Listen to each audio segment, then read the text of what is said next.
Hi, this is Keith Brooks. This is what my real voice sounds like. I, as a creator, artist, and nunchuck enthusiast, enjoy giving myself challenges, like solving puzzles, writing screenplays, or paying my water bill.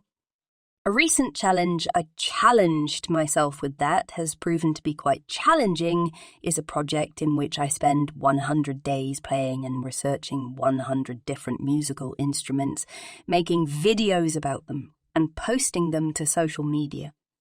Here you'll find that previously described 100-day challenge in 10 long-ass segments for your consumption pleasure. Enjoy or don't. I don't care.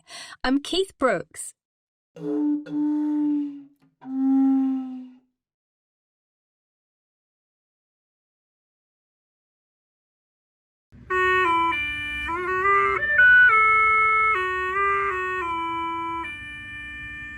Hi everybody, thank you so much for joining. Today we're going to be talking about this motherfucker. This one right here is what's known as a ba wu. Specifically, this is called an in-blown ba wu or a vertical ba wu. It is a Chinese instrument hailing specifically from South China. It's popular amongst different ethnic groups of South China, specifically the Yunnan province, whether that be the Hmong people, the Yi people, the Han people, tons of different minority groups. It is a woodwind instrument, but surprisingly, it's also a reeded instrument.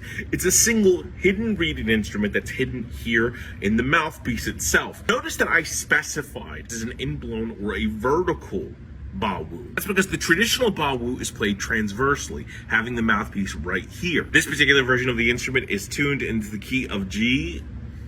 There's like a little G there to demarcate it. Most of the time they'll be tuned in F. That's the common practice of it.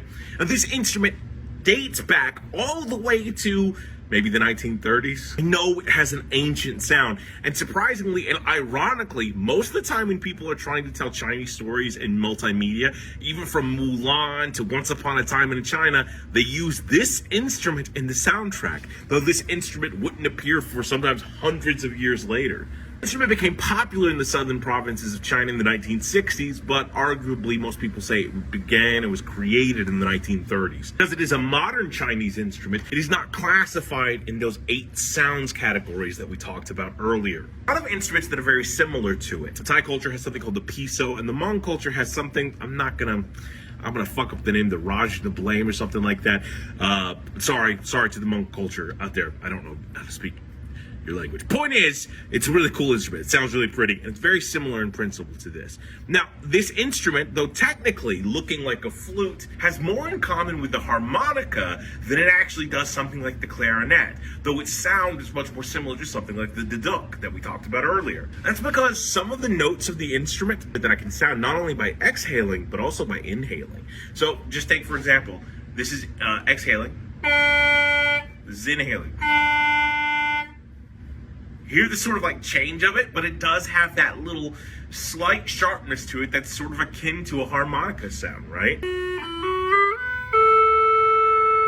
just kind of love the sound of it. Now, in the grand scheme of things, it's a relatively new instrument that does offer this sort of otherworldly sound to it. This vertical variation of the instrument is often seen in the eyes of culture as being less than the original ba wu, the transverse version that doesn't have this big mouthpiece. Chinese schools, this is often used the same way that the recorder is used in American schools, as a sort of, hey, let's learn about music type of instrument. So sometimes this is seen as a children's instrument, but I still think it has a beautiful, rich sound that's smooth and round, and just, I dig it a lot. If you want to hear some great music using this instrument, then I highly recommend you check out a YouTube channel called Don Teng and the Chinese Bamboo Flute.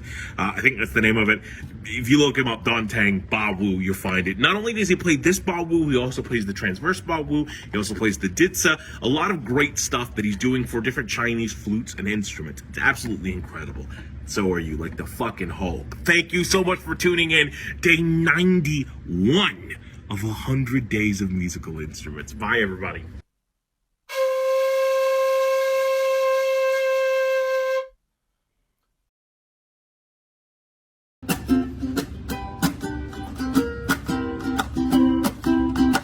Hi, everybody, thank you so much for joining. Today we're going to be talking about this motherfucker. This right here is what is known as a ukulele, or a uke, or the actual way to say the name of the instrument, ukulele. And though the name ukulele is Hawaiian, the instrument actually gets its origin from Portugal. In the 1800s, when Hawaii was still its own kingdom, own monarch and its own system of government, and open trade with a lot of different countries, and one of those countries was Brazil. So in 1879, three carpenters, Manuel Nunes, Jose de Espirito Santo, and Augusto Dias, brought with him a Brazilian instrument called the cavaquinho, which was like a small guitar. Everyone in Hawaii loved the instrument, and they sort of started adapting it in 1879 until they got this. A small guitar-like instrument with 4 nylon strings. It became super popular within the local population, but part of the reason for its popularity was the Hawaiian king of the time, King Kalakaua, was a patron of the arts, loved finding new ways to express a Hawaiian identity. So he decided that the ukulele, or the ukulele, was going to be a part of that representation. Now, the word ukulele is the Hawaiian word for jumping flea, and it's believed that it comes from that sort of way that we play the instrument with the fast strums. That's believed to be where he derives it from. But also, one of the king's head advisors was called, his nickname was Ukulele. So some people believe that he was named after that guy. I don't know why that guy was called the Jumping Flea, but I would hate to be the guy, oh, that's Chucky, that's Jeff, that's Big Teeth McGee, that's Jumping Flea. Like, what a fucking shitty nickname you got, man. No woman, no cry. No woman, no cry. Say, did I remember when we used to see in the government yard, the intense sound. Oba Safinga, the hypocrite, mingle with the good people we meet. Good friends we have, good friends we lost along the way.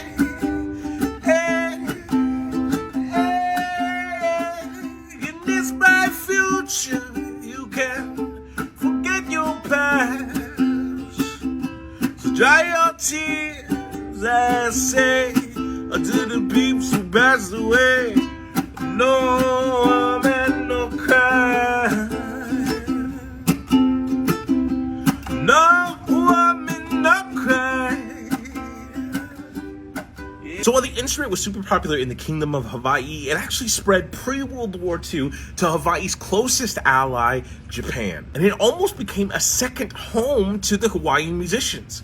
If you were a Hawaiian musician that wanted to go on tour, Japan was the first stop, always. From Japan, it went to England. In 1915, San Francisco, at Panama Pacific International Exposition, there was a whole exhibit about the Hawaiian culture. And there, American audiences en masse were introduced to not only the ukulele, but also the lap steel guitar. Leading up to World War II, this became a widely popular instrument, most notably for 2 different types of music. Anything Hawaiian, and number 2, jazz. After World War II, everything was rough. People were just sad all around. It's the bloodiest war in all world history, right?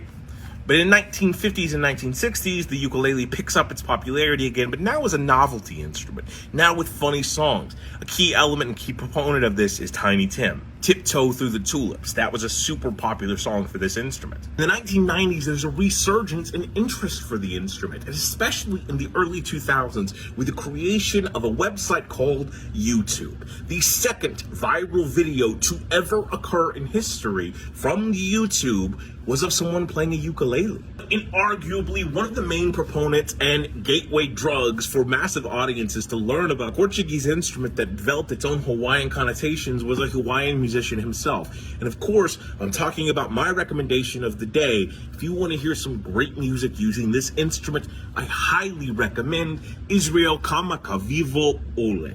Remember, when you type that out, in Hawaiian, W's are V's. So remember that part. It just has such a fucking smooth sound. And he's combining all sorts of elements of different types of music, whether it be local music, whether it be reggae. I'm sure you've heard his famous cover of Somewhere Over the Rainbow or What a Wonderful World, but he also sings in traditional Hawaiian, he sings in Japanese, he sings in Pidgin, which is fucking crazy. The most common language in Hawaii is Hawaiian Pidgin, but still you get the idea.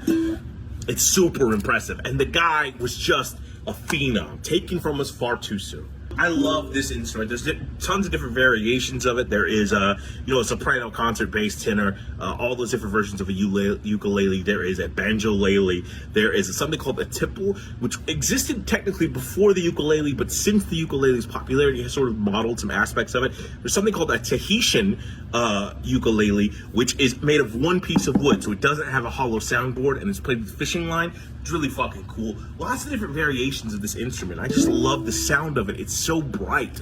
And it's so fun. And so are you. Day 92 of 100 days of musical instruments. Bye, everybody.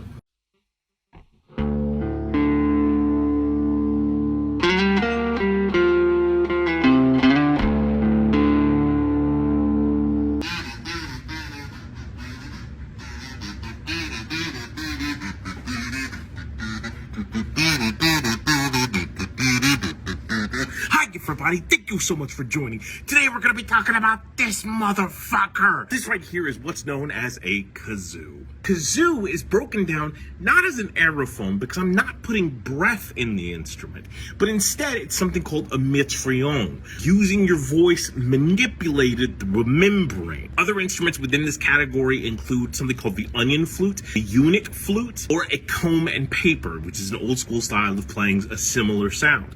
But notice I said membrane, which makes this a membranophone. Like a drum, we are playing a membrane with this instrument. And that resonation sound, the buzz, that's what the music is defined by. So this thing right here, inside of it, houses a membrane. Technically, because this instrument uses your voice to create the pitch, and this just modifies it, it is a chromatic instrument. Because you can make any fucking note you want, bro. I believe in you. Legend says that this instrument was created in 1840 by a Georgia musician, from Macon, Georgia, named Alabama Vest. An African-American man that said to play this with some blues music. But that story might be apocryphal. There's just not enough evidence to sort of confirm it. In 1879, a toy maker named Simon Seller created something called the toy trumpet, which functioned a lot like this. It didn't have the format that you see it in. In 1883, a guy named Warren Hubert Frost, I think is his name, patented the first kazoo and called it the kazoo, considering it both a toy and a musical instrument. But the idea of the onion flute, the eunuch flute, things like that go back to the 1600s. This one I have right here is a promotional one from a great musician by the name of David Mead for his album Tangerine. It's a really great album. I don't really know that he uses a kazoo actually on the album. Surprisingly, a lot of bands that you know and love use the fuck out of a kazoo. Whether it be Frank Zappa, the Beatles, Jimi Hendrix, the Rolling Stones, Radiohead, Nirvana, Lady Gaga, all of which have songs featuring this instrument. 2010, the Kazoo Museum opened up in Beaufort, South Carolina, and in 2011, the BBC Three's Red Nose Day at Royal Albert Hall set a record with 3,910 audience members and all-star guests playing the kazoo at once, making it the largest kazoo symphony ever as they performed Wagner's Ride of the Valkyries. And like I said, this is used for all kinds of stuff. Grateful Dead uses the kazoo a lot. Jerry Garcia is really famous for playing at kazoo concerts at Carnegie Hall. Almost the entire score of Chicken Run features a kazoo throughout it. If you want to hear some great music using this instrument, I'm going to recommend a TV show theme song. Got the cartoon Foster's Home for Imaginary Friends. It's like a minute-long intro, but it slaps, and it uses the kazoo right in the middle part, and it's a nice little jam. You should go check it out. It's a great fucking cartoon just in general, but, this is featured in it, and I like that. I also like you. Day 93 of 100 Days of Musical Instrument.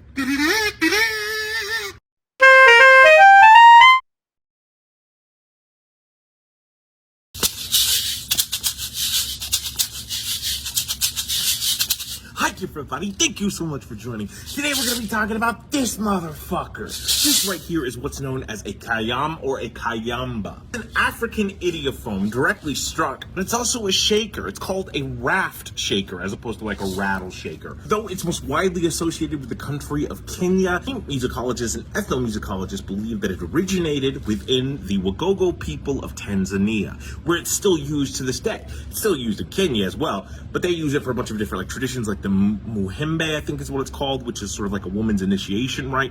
And they use it for exorcisms, they use it for all sorts of crazy stuff. But in every single country that you see it in, mostly within East Africa, you're going to find it has a different shape, a different size, a different design, but still the basic idea. This is the Kenyan version of the instrument. Notable because it has the wooden box frame surrounding it. You have two sheets of reeds held together with rope. In the very middle, I know it's kind of hard to see because the frame is a box that holds it all together, and inside you have beans and sand and lentils and stuff like that. So when you shake it, you can make a noise, right? It's supposed to, theoretically, symbolize the ocean, but it operates very similar to like a rain stick. So you can shake it back and forth. You can also hit it with your thumbs, that sort of idea. Most Kenyan musicians will put their hands in here to do it, but I have really fat fingers. So, ladies, hit me up. I see you driving uptown with a girl I love, and I'm like, fuck you. I guess the change in my pocket, well, it wasn't enough. I'm like, fuck you, and I fuck her too, and if I was richer, still be richer.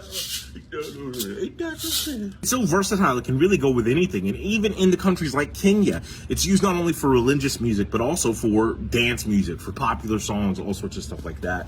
And the interesting thing about it, sort of similar to a bunch of African or indigenous instruments that we were talking about throughout the series, is that this also is associated with a specific gender, or at least it used to be.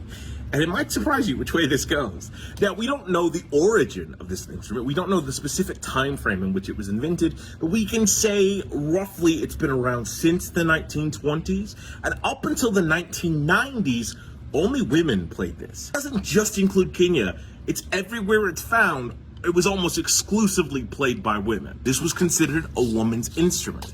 But now we're seeing more of an adaptation of men playing it as well, which is kind of fun. It's kind of cool. Everybody that you see that plays it is going to have a different style. A lot of people just do the side to side. Some people do the shake their way.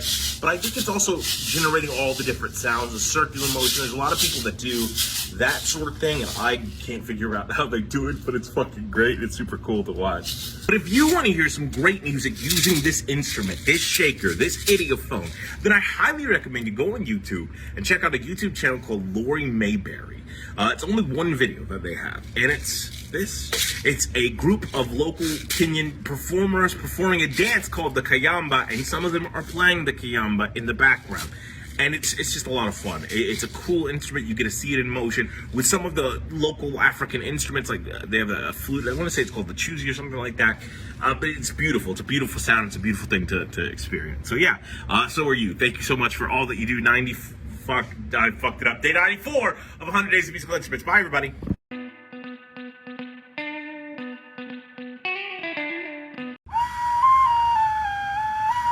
Hi everybody, thank you so much for joining. Today we're going to be talking about this motherfucker. This right here is what's called an ocarina. It is a member of the family vessel flute. Ocarinas are an interesting instrument, as most vessel flutes are, that are generally composed of like clay or porcelain. This one is plastic, but this one right here, still an ocarina, is in fact a ceramic one.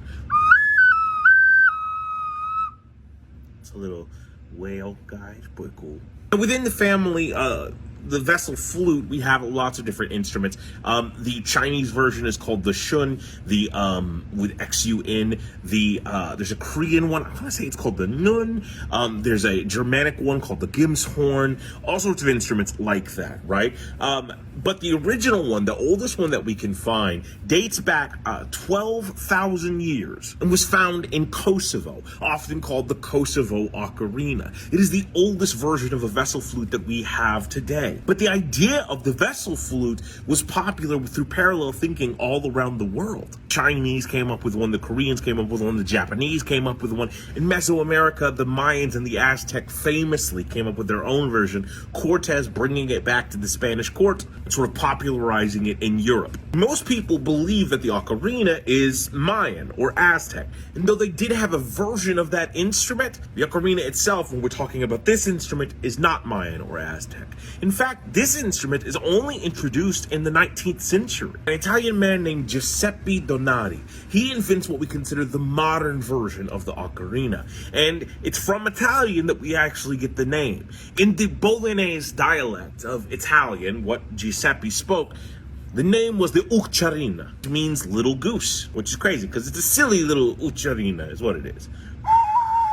It's from this version, Giuseppe's version, that all modern ocarinas are based. In 1964, a British mathematician named John Taylor would develop the modern fingering style that we use for the ocarina that allows us to make the instrument chromatic. But first, just a word of forewarning, sometimes you can play the ocarina and it takes you into a sacred place where your soul and your spirit will rest for like probably 15 years until you're able to wield the sword of power. There are tons of different types of ocarinas. Whether it be an inline ocarina, which plays out straight, it's more like that as opposed to transverse. There are ocarinas that actually have keys. There are ocarinas that have slides to try to help you tune them. But the three most popular versions of the ocarina, this, which is the transverse ocarina, because again, I'm playing it almost like a flute, right? Also often referred to as the sweet potato style. The second is the English pendant, which is a circular version of the instrument. And the third is the Peruvian pendant, which this is. And that's typically any ocarina that's shaped like an animal, right? Now, the benefit of the Peruvian pendant and even the English pendant is you actually have more control over the notes than you do with something like the sweet potato. It actually gives you a more refined sound. But one of the interesting aspects of each of the ocarinas is the holes which we're using to breathe into it, right? Because it's sort of a kissy thing. It's not quite like a flute where we're going over it. It's not quite like any other instrument. It's not even quite like a recorder. It's literally a section separated for us to blow into it.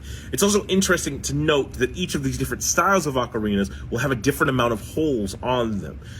This one is more of the standard based on John Taylor and Giuseppe Donati's. This is the transverse one, right? But more importantly, they also have a fipple. It is not a fipple flute, it's just a vessel flute. The principle is this: I blow into it, the more holes I'm holding down and covering, the lower the sound is going to be. Every time I lift a finger off of a hole, it goes up. Now, the ocarina is one of the few flutes that the size of the instrument doesn't actually alter the pitch of the instrument. Most flutes depend on the length changing what the tuning is, but this operates under a different functionality. Almost kind of like the Aztec death whistle, it's all about the wind getting trapped. Another type of ocarina is the multi-chamber ocarina, which has multiple different sections that the ocarina's wind can blow through, often also having multiple mouthpieces. What this does is it gives us a little bit more fidelity in the notes so that we're actually hitting on the same notes. It's an awesome instrument that's super fun and relatively cheap if you're doing the plastic one. Mine's cracked, but it still gives me a cool little sound. But even something like this Peruvian pendant, I love the sound it makes. If you want to hear some great music using this instrument, then I highly recommend you check out Heather Scott. Heather Scott does a lot of video game songs on ocarina, but she's absolutely fantastic at it, and she kills it. And I think most people who my age who are aware of the ocarina, we first learned about it from Zelda, right? That's a little instrument. I love it. It's super fun to play. You're fun to play? Get bad at these. Day 95 of 100 Days of Musical Instruments. Bye, everybody.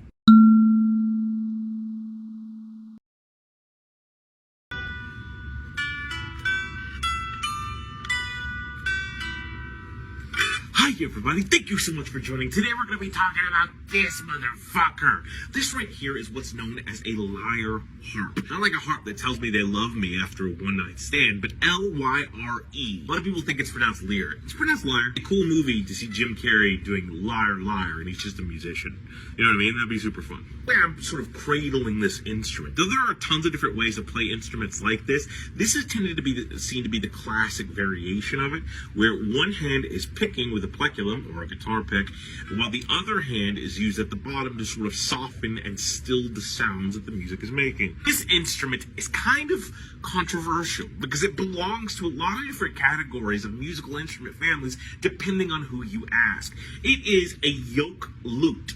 We talked about the lute family before. It's sort of, to a lot of people, especially in the Western world, it falls into the lute category. Being a yoke means it has two sides that the strings are suspended in the middle of. A lot of musicologists ask that it be classified as a psaltery instrument because it operates under a lot of the same principles. There are no frets, it is a stringed instrument, but different than most psaltery instruments, it has this opening here to create a different type of resonation. A lot of people ask that the lyre be its own family of instruments because there are so many different variations of the lyre, and it operates under principles that don't fit all the other lutes and stuff like that. Trace the origin of the instrument back to 2700 BC in what is now considered Sudan. At the time, it was the first African kingdom, period. Egypt was a civilization, but it wasn't the Egypt that we think about. But the lyre moved from there up into Egypt and sort of developed on its own terms. A couple of hundred years later, in parallel thinking, Greece would invent their own version of the instrument, and thus the name lyre actually comes from the Grecian version of the instrument. But there's a caveat to that. Term lyre was used to describe the children's version of an actual instrument. Also developed in other places across Europe. Before there were Celts, there was a civilization called the Hallstatt, which became the Celts. They had lyres. A lot of people did. And the lyre instrument as a whole is divided into two big family umbrellas, the Eastern and the Western lyre. Both of those are further subdivided. Eastern lyre categories are mostly self-explanatory. The thin lyre, the thick lyre, the giant lyre, which would often require multiple people to play it, and the bull lyre, which was generally made out of animal adornment to it. Western lyres, we sort of tend to originate and say that they are bowed or non-bowed. And then one major distinction between the Eastern and the Western lyre is that the Eastern lyre is referred to as the flat lyre because its bottom is flat, and the Western lyre is referred to as the bowed lyre because the bottom is generally a bowl. For example, the Grecian lyres were often made with yolks sticking out of a turtle shell, and then the strings, which were made out of intestines and guts, were sort of attached to that. So think of the spherical nature of it. That was just the beginning. Eventually we get to the idea of the lyre being created out of one singular soundboard, or the more harp-like shape with a flat bottom finds its way into Greece, and that comes from an exchange of thoughts with Egypt. Egypt and Greece have a very symbiotic relationship, centuries and centuries. Their sort of ideas are intertwined with one another. You heard the word pharaoh? Pharaoh is not an Egyptian word. Pharaoh is a Greek word. So anytime we're talking about pharaonic Egypt, that literally indicates that it is from the influence of the Grecians.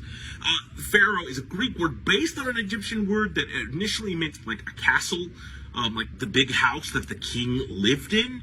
And then the Greeks, once they solidified it as pharaoh, it became a synecdoche, so meaning it represents something bigger. The castle represents the power of the king, that sort of idea. So far so that even like Cleopatra, probably one of the most famous Egyptian rulers of all time, wasn't actually pure-blood Egyptian. She had no Egyptian blood in her. She was born in Egypt, but her family was Macedonian, a product of Alexander the Great and his Hellenistic campaigns. So she was considered a Grecian citizen. And even at the time, the Egyptians under her rule considered her Greek. That's why in a lot of historical texts, you'll often see her referred to as Cleopatra the Greek. Anyway, back to the fucking lyre. Grecians loved this instrument, as a lot of cultures do. In fact, there is a version of this instrument referred to in the Bible, considered to this day the musical instrument of the Jewish people. It's sort of like a harp, but more like a lyre itself. It is what David played, and it pleased the Lord. In Greece, the two most popular versions of this instrument, well, one was called the kithara, which is sort of, if you bastardize that, you could term guitar, and the second one starts with a P, and it's like Phalanx or something like that, I don't know. But they had a myth about how this instrument was created. Hermes, the little speedster guy with wings, messenger of the gods, considered like a trickster god at the time. And Apollo, the god of the sun, had all of these like cool looking cows. Hermes is like, man, I want some fucking cows. So Hermes stole all the cows, but to ensure that Apollo couldn't find him, he made all of the cows shoes, like horseshoes, but made them in reverse. So as they stepped, it looked like they were going the opposite way. So Apollo was trying to track the footprints, but never could fucking find them. Eventually, he finds them. Somebody rats out Hermes, and Hermes had, I think he had killed one of the cows and ate everything except for the guts of the cow, and its horns. Using the horns and a gut and a turtle shell, he went like a madman and tried to create something and created this fucking lyre. So when Apollo caught up with him, Apollo was fuming mad because Hermes had stolen all of his fucking cows and shit like that. And Hermes was just like, what, man, I'm stoned, I'm sorry, what did you say? And then Apollo's like, what the fuck do you have in your hand? What's that thing making the pretty noise? Fuck it, you can keep the cows, I want that thing. And the cows are like, moo, bruh. That's the story of the lyre and how it was created. Thus also explaining why it was associated with Apollo specifically for so long. There is no concrete amount of strings that a lyre can have, again, because there's so many different variations on the instrument. The Greeks operated under a different musical scale than we do. We get a lot of our ideas of modes, which are different versions of scales, but Grecian musical instruments often operated under, instead of whole notes and semitones, something called the enharmonic scales. So enharmonic means take a half step and further divide it by half, right? So now you have 4 different steps to equal 1 whole step. Does that make sense? So 4 different steps to equal 1. So you're changing barely like a weird frequency thing. The 1400s to the 1800s, when this idea of romanticizing a lot of the stuff that the Grecians did sort of came into fashion, lyre became a symbolic idea of art itself. That's why in paintings from the Renaissance, you often see artists or poets playing the lyre. Like a dunce cap is the representative of idiocy. This became the representation of like intelligence and poetry and all that shit. Egyptians did not use pleculums to play their lyres. Instead, they just used their fingers. The Grecians did use pleculums. So oftentimes with the Grecian lyre, there would be a piece of ribbon that would hold the pick equivalency, whether it be a stone, whether it be animal bone, a rock, what the fuck ever, that sort of idea. This right here is the lyre harp created by Donner. It is a 7-stringed instrument. It is not chromatic. It is clearly diatonic because it only has 7 strings. We're not really fucking with the enharmonics. We might be because it's a little out of tune, but you get the idea. It's D, E, G, A, B, D, E is what the tuning is. If you want to hear some great music using this instrument, I highly recommend you check out Samantha on Mars. It's a YouTube channel where this lady plays all sorts of different versions of the lyre and lyre harps, and she makes some absolutely incredible stuff. She has a lot of like covers of like movie and video game stuff, from like Assassin's Creed to Diablo to the Pulp Fiction soundtrack. It's kind of fucking amazing. It's super cool. You should check it out. Also check out yourself, because I don't think you give yourself enough credit for all the great things you do. Day 96 of 100 days of musical instruments. Oh my God, we're almost done.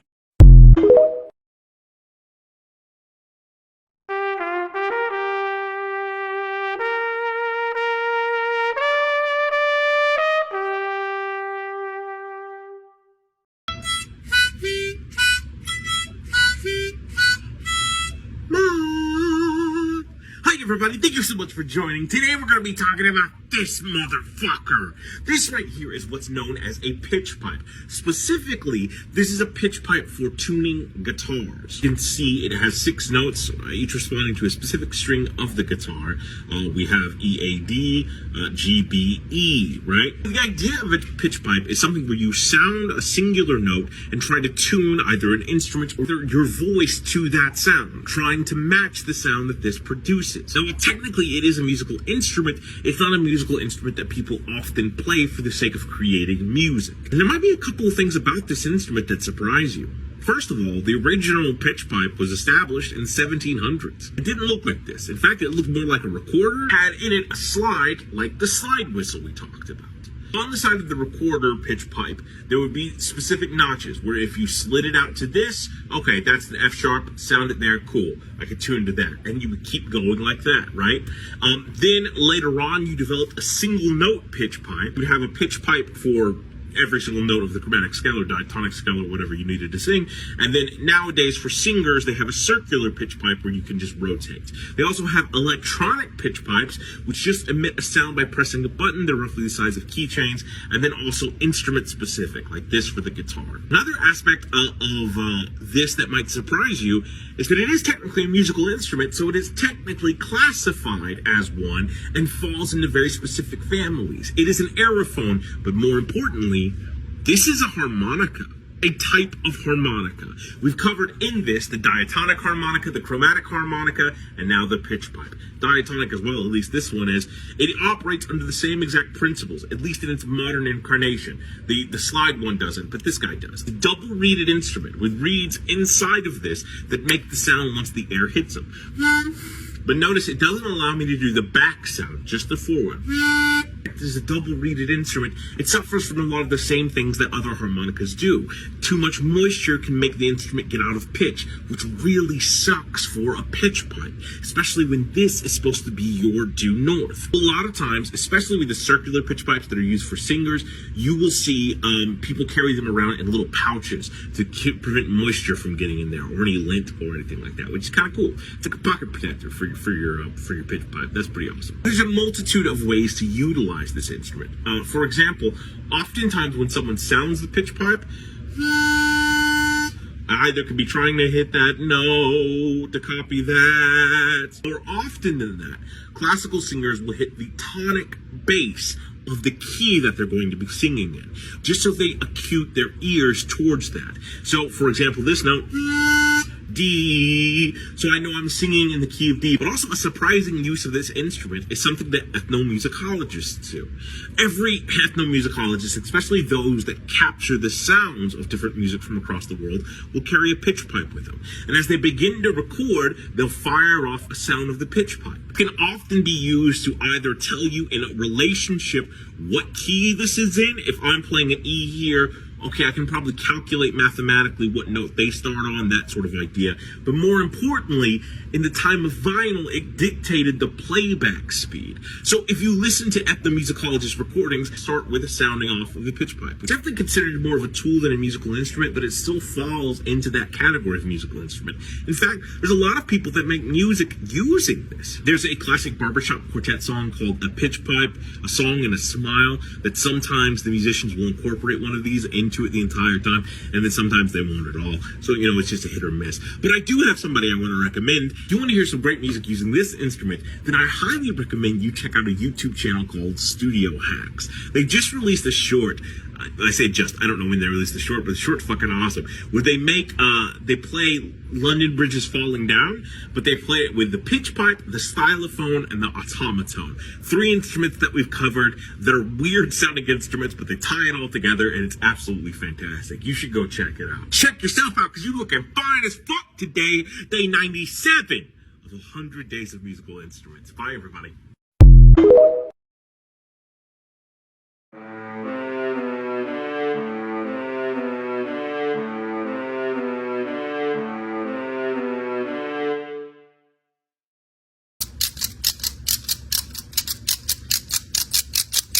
Hi everybody, thank you so much for joining. Today we're going to be talking about this motherfucker. This right here is what's known as a binjasara or a kokoriko. This is a Japanese percussive instrument that we don't really know a lot about. It was hard to research because Japanese Google's difficult for me. It's an idiophone, an indirectly struck idiophone. Some people classify it as a clapper.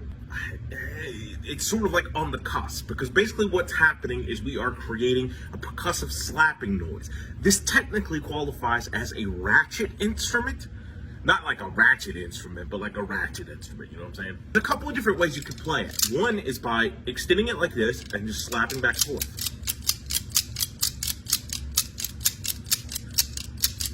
Like that. Or you could do the wave motion.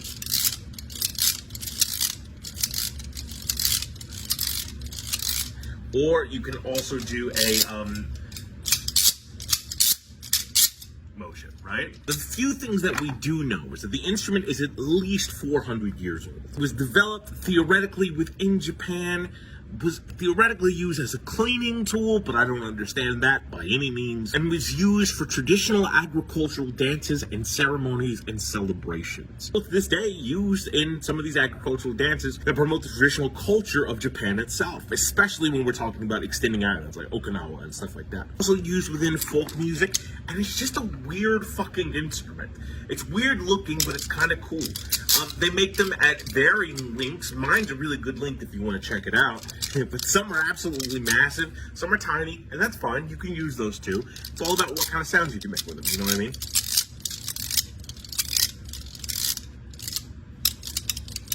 I don't really have a lot about this guy, but I really dig this. It is, as you can see, two handles attached with rope, two ropes all the way through that tie these planks together. Sometimes the kokiroko will have just one rope. The way you're intended to play them is have the rope on the bottom side, so that way you can fan it out, because if you're on the top side, it doesn't really...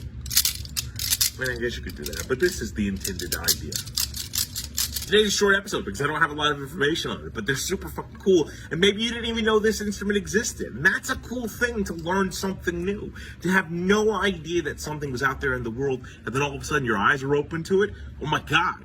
What other things can be out there waiting for us to discover? What new treasures can we find? If you want to hear some great music using this instrument, then I highly recommend you check out a YouTube channel called J Hopper's Videos. I don't know what the fucking thing is, but he has some examples of the kokoriko ceremony with people dressed in traditional Japanese garb and playing this instrument as it's seen today in traditional concerts and dances and celebrations and stuff like that. And it's absolutely fun. But there's also that musical aspect to the performative aspect. And that's a cool thing too to talk about.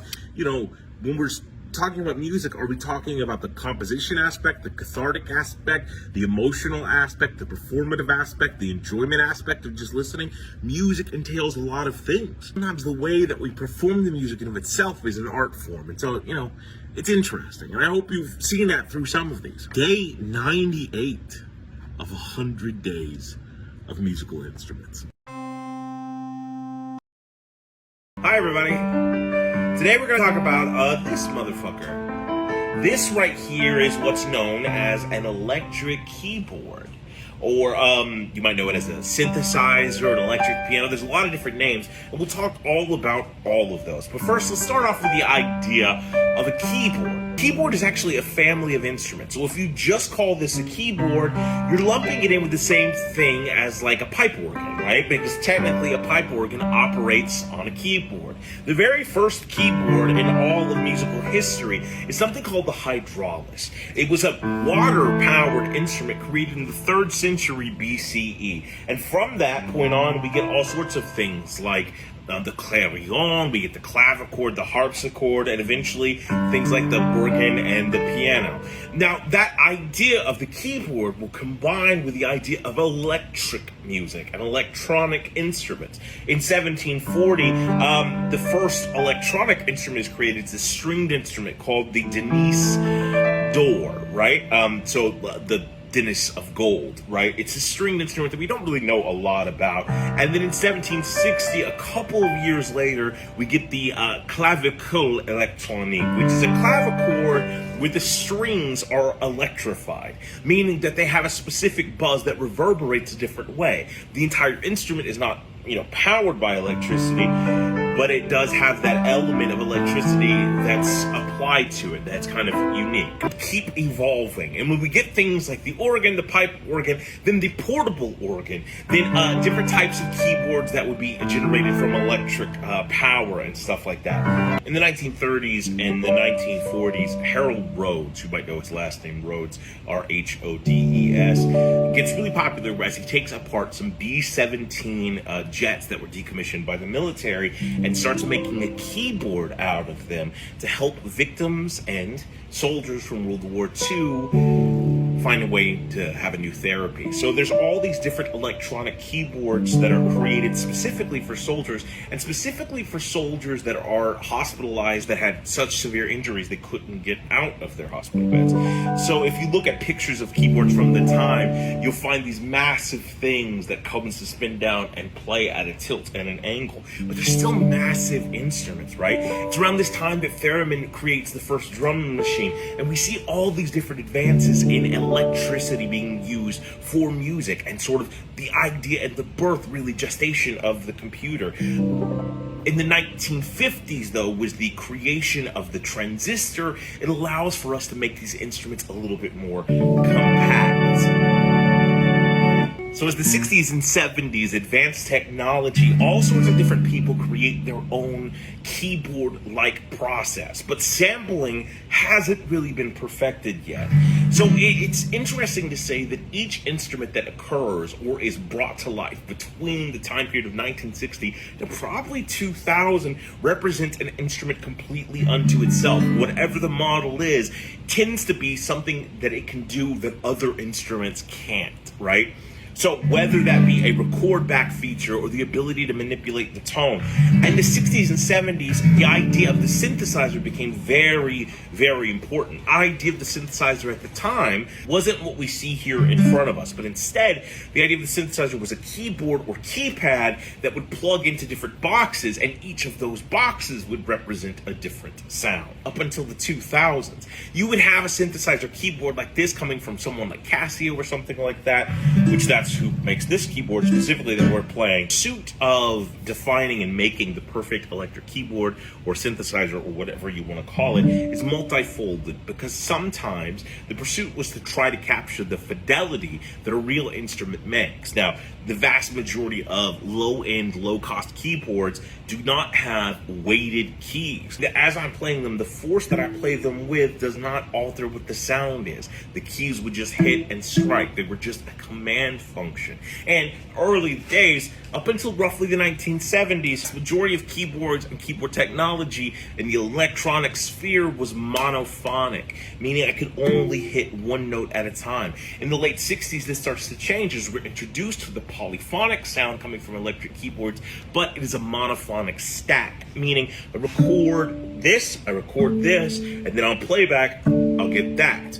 It's only in the early 70s that we truly get a polyphonic sound, meaning multiple sounds can be played at the same exact time. That covers one aspect of it, that we are trying to replicate some aspects of a natural instrument.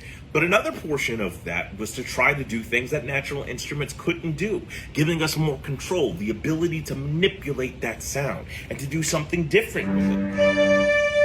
Notice how, as I play this instrument, there's something called a waver that happens, trying to replicate what real-life instruments sound like. High-end keyboards have something called the aftertouch. Now, the aftertouch is the idea that if I hit the note, and I keep my hand down, and I keep my finger on that note, eventually, that note will fade out and fade back in or be struck again. That aftertouch is again an attempt to synthesize what real instrumentalists will do and real musicians. Now, but this keyboard in specific gives me the opportunity to manipulate some of the sounds, and I can change some of those tones and find my own way. And that really is the advancement of the synthesizer technology and sampling technology and computer programming all in fucking one. But I've thrown out a bunch of different terms for the different types of keyboards and stuff like that, so let's sort of talk about them. When you're talking about this electronic keyboard feel, you generally have 6 different variations of what you're speaking about. First is the digital or the electric piano. Meant to look like a piano, this is a sort of semi-stationary thing. It has pedals equipped to it and all of that. This does not have pedals. It has a pedal plug-in where I could add a sustain pedal. The electric keyboard or the digital keyboard is meant to be a piano, just not as susceptible to weather and all of that stuff. Second, you have the stage piano.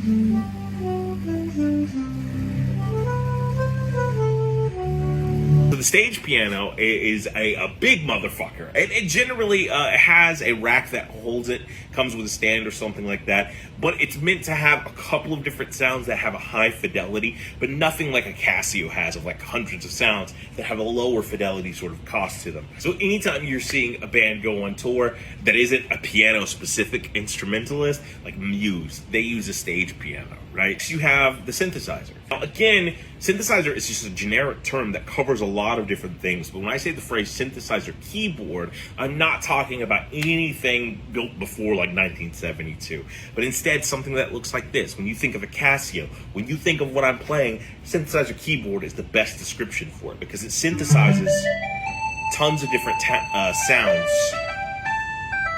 all sorts of different instruments, or at least a synthesized version of those things. Now, with price range, synthesizers change a lot. Now, technology's caught up a lot more recently, so a lot of these things are easier to come by. For a long time, they didn't have the weighted keys. For a long time, they didn't have the sustain pedal plug-in. Stage pianos don't have their own speakers or own amplification system. You have to plug them in through a PA or something like that. But a keyboard or a synthesizer generally does. It has something that provides it for you. Now, there is no specific inventor to this instrument because it is a process of creation that took place over 90 years, right? Until we got to this point. But the synthesizer itself, in its modern form, not the 60s, not the 70s, not the 50s, but in its modern form, is meant for at-home usage, to play. Not as a recording instrument, but to play things. Sometimes it'll have a rhythm accompaniment.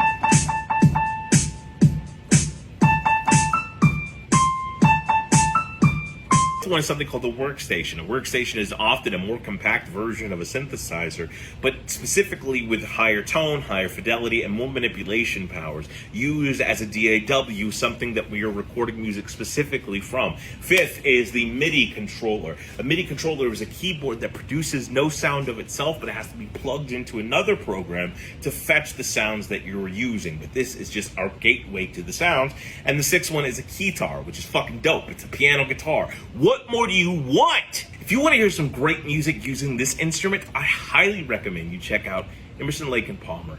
Keith Emerson not only has a fantastic fucking name, but is just an incredible musician all around and makes some interesting and incredible choices with the sounds he produces. And thank you so much. We're getting closer to the end, and not of the world, hopefully, but of this series, and I appreciate all the time you spent with me. So thank you. Day 99 of 100 Days of Musical Instruments. Bye, everybody.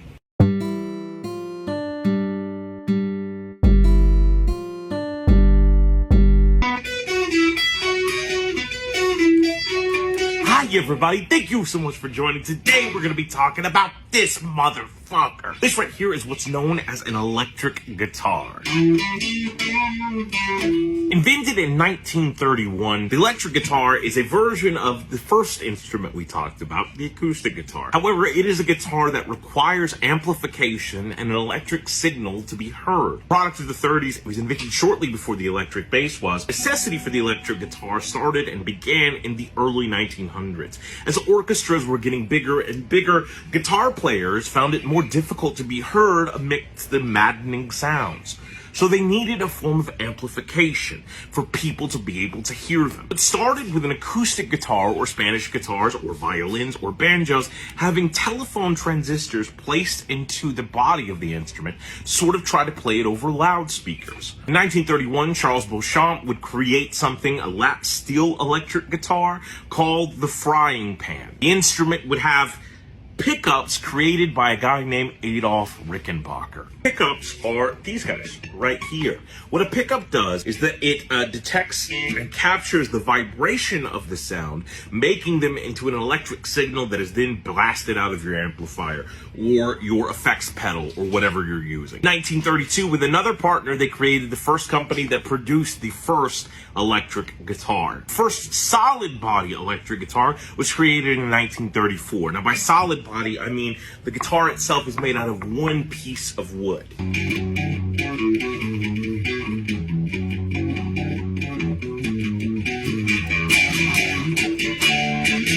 And the first fully electric guitar, as we would recognize it today, was called the Electric Spanish Ken Roberts. Roughly 50 of them were made from 1934 to 1937, and only 10 roughly survive. Gibson would introduce their electric Spanish guitar, and oftentimes you will still see things labeled ES. That's what it means, electric Spanish. And the idea was that it was trying to replicate not the acoustic guitar that we had talked about before, created by Martin, but instead the Spanish guitar, which was a classical guitar that was a little bit thinner, had easier strings to strum across, right? Initially, when first conceived, the nickname for the electric guitar in the 1930s was the ESSI, Electronic Spanish Stringed Instrument. Mostly used within jazz and big band groups so that people could hear the guitar solos over everything else. In the 1940s, the single most successful selling electric guitar of all time was created by a company called Fender. Originally, it was entitled the Fender Broadcaster, though it would change its name, keep its same model, and become known as the Fender Telecaster. I got right now a Fender Starcaster. But each of these different names represents a different change in the instrument, whether it be how many frets we have, the thinness of the neck, how many pickups are naturally on it, all sorts of stuff like that.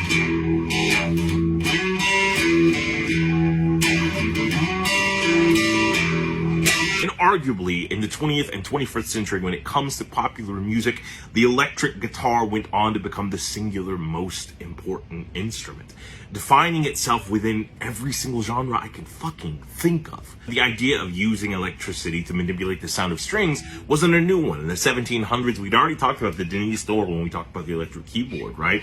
So the idea had always been in the back of people's head, but the electric guitar seemed almost like the perfect combination of thinking about technology and manual skill sets at the same time. Now, this sound you're hearing now, that's with something called overdrive, which represents in of itself the potential to alter the natural sound given by playing with the electric dynamic that the signal presents inside of the amplifier.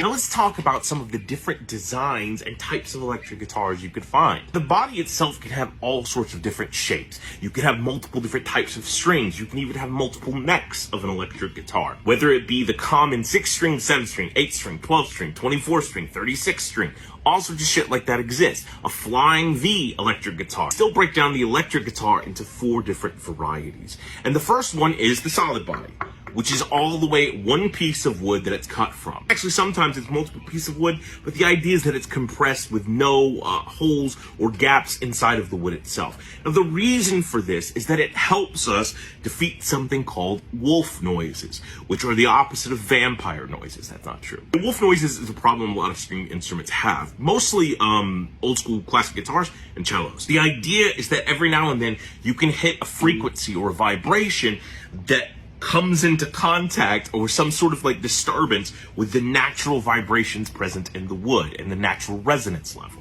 thus making weird ass fucking noise that sounds gross. So that's a wolf noise. The solid body helps us defeat that sort of thing. The first electric guitars, before we get to the solid body, were something that most people refer to as a hollow body. And that's most often the way it's sold, but it's actually a semi-hollow body. None of those guitars are actually hollow completely all the way through.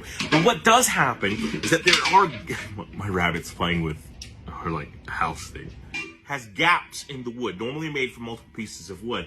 And what occurs is the pickups not only pick up the vibrations of the string, but also the vibrations within the guitar itself. But you still have to have some blocks of wood that are more solid in there to defeat the wolf noises, right? You have a chambered electric guitar, which oftentimes looks like a solid body, but within the structure of the guitar, there will be some holes made into the wood, so you'll have some hollow spots that tries to give you the best of both worlds. Speaking of the best of both worlds, that takes us to acoustic electric guitars, which are considered acoustic guitars more than they are electric, and mostly because the pickup is operating a different way. It's not picking up strictly the vibrations, but instead the sound itself, which is something different. I've been playing for like 45 minutes. I kind of forgot I was recording. For the versatility that the electric guitar has. I know when most people think of it, they just think of that overdrive sound. But there's so many cases when you're hearing a guitar and you're not even aware of it because the sound is so foreign, or it's being cycled through some other creative process to give you something. And for that reason, there's millions of people I could recommend. But if you want to hear some great music on an electric guitar, I gotta recommend Prince. Look, Prince was one of the greatest musicians to ever live, without a fucking doubt. But that motherfucker knew how to play guitar. Not only from just understanding the principles of what the instrument can do and how it can support other instruments, but also, a bitch could shred, you know what I mean? So, like, that's that. So, you know, check out Prince, any album you want to, because it's gonna be absolutely phenomenal. And I probably could have recommended him for every single one of these instruments. And beyond that, we didn't even cover all the instruments I have. We didn't talk about the accordion, the concertina, the violin, the cello, the 12-string guitar, the classic guitar. There were so many more that we possibly could have done. And maybe, I don't know, in a couple of years, if I'm still alive, knock on guitar, I might come back and do 100 more days. I mean, I gotta learn some more instruments there, but you know, for me, this was a fun little ride. It was a fun, trying to share stuff with you, learning new stuff myself, trying to share a passion with people, and seeing how people connect to it. It's been an exhausting but fun blast, and an excuse for me just to make and play more music. And I think the world always needs more music and always needs more art. Yeah, thank you for watching this. If you tuned in for multiple, if this is your first one, whatever, I really appreciate your time, and I really appreciate you jamming out with me. It was a challenge I posed to myself, and I, you know, not the greatest musician in the world, but I think I accomplished what I wanted to. So, day 100 of 100 days of musical instruments. Thank you all so much. Go out there and make some music, and don't forget about how fucking awesome you are. Bye, everybody.